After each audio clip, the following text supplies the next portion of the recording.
You are watching Cold Fusion TV.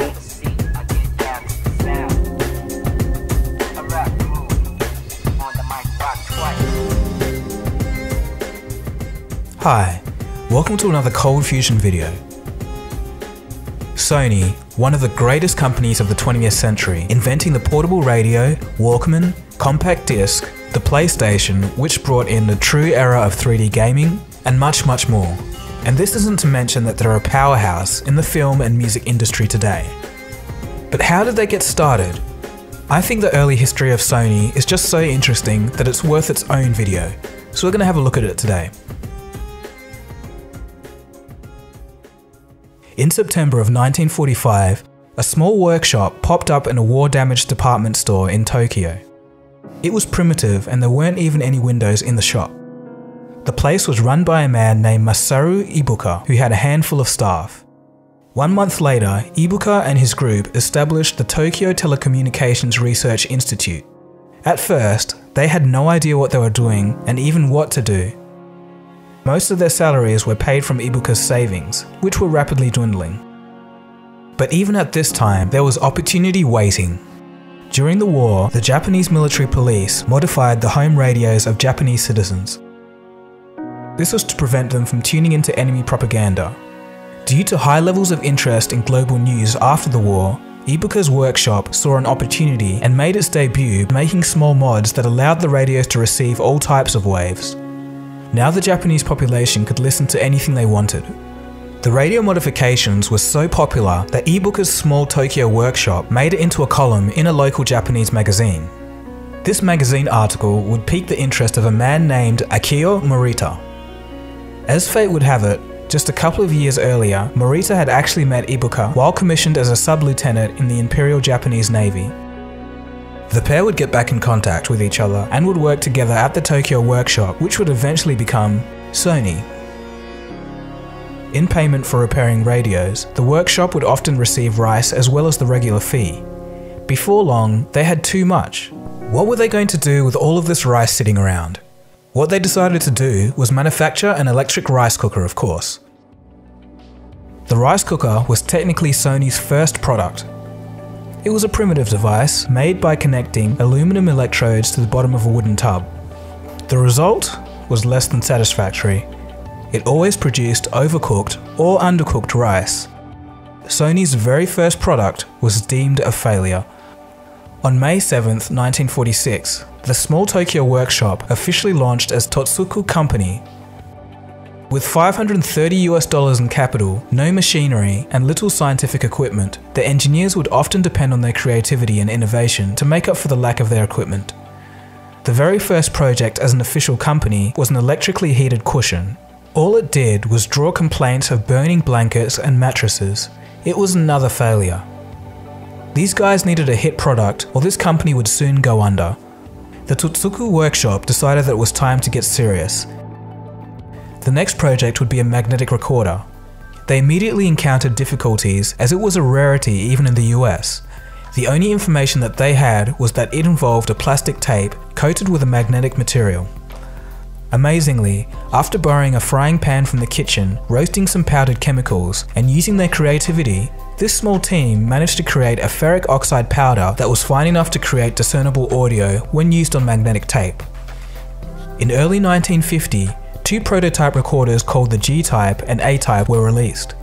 The G-type was made for industrial use and had a recording time of 1 hour, and the A-type was designed for home use and had a recording time of 30 minutes.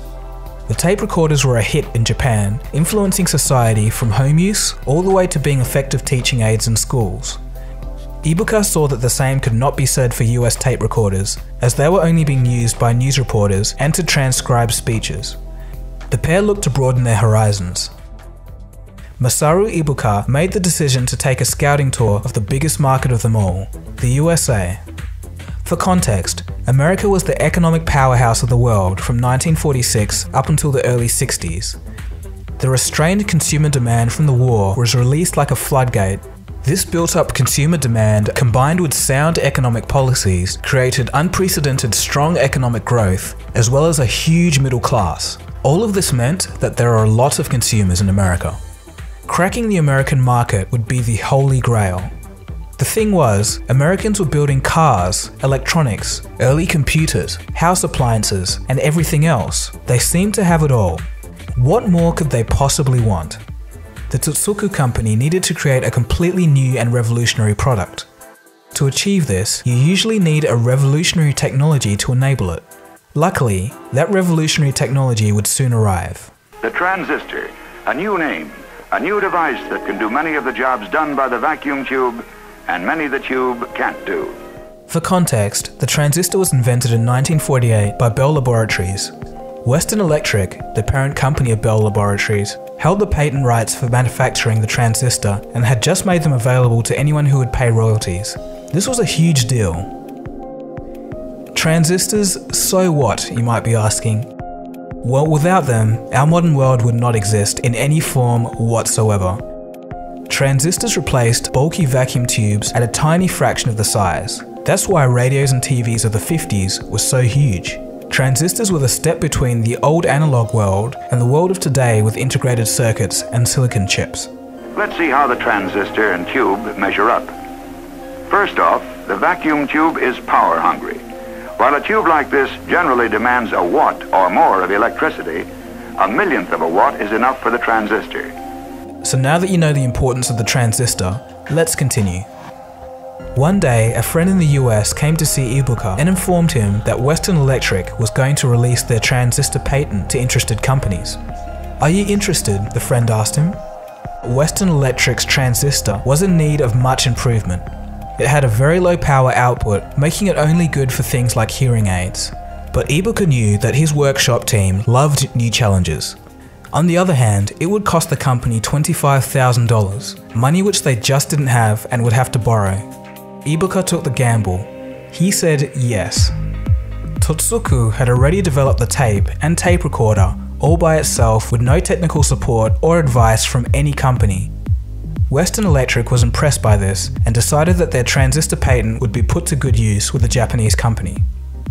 So what was this revolutionary product going to be? It had to be for everyone. It would be the portable and personal transistor radio. The odds were stacked against them, and most people thought that it was impossible for such a small company like Totsuku to make a transistor radio, a device which even the American companies could not produce. A transistor development task force was formed. Immediately, the most capable staff, including physicists, chemical experts, as well as mechanical and electrical engineers, were brought together. They bet the entire company's future on the fact that a yet unproven transistor technology would change the world. After a year of tinkering, the team discovered that they could boost the transistor's low power output by injecting microscopic amounts of phosphorus, allowing more free electrons to flow. After this major breakthrough, it wasn't long before the first transistor radio was a reality. It was called the TR-55. Around the same time as the Japanese prototype, the Americans would beat them to the punch with the Regency TR-1. Released in 1954, it was the first truly portable radio and the first ever transistor radio. The only problem was that the Americans were using the old, weaker transistor technology. This meant that the radio had an extremely low volume and it sold poorly as a consequence. 1 year later, in 1955, the two Totsuku co-founders would travel to America to show off their latest transistor radio, the TR-55. Interest for the new technology was immediately strong. There was still one problem though.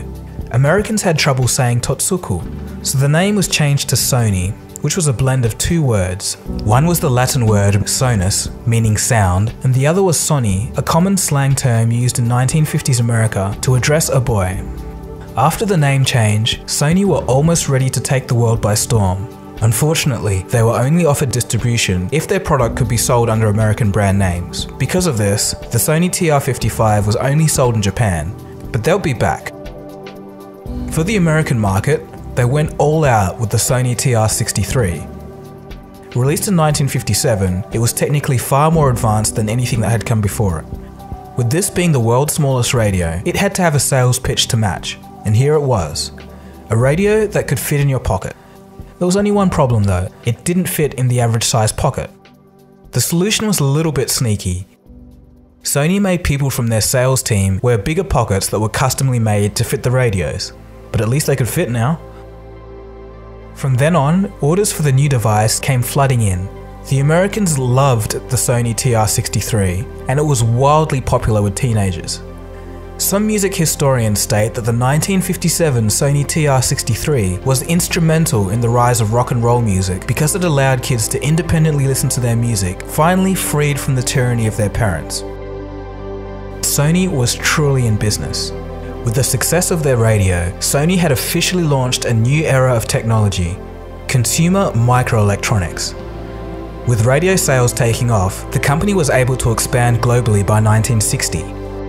Even though going from a small fledgling workshop to a global company in such a short amount of time was incredible, nobody could have known that this was just the very beginning.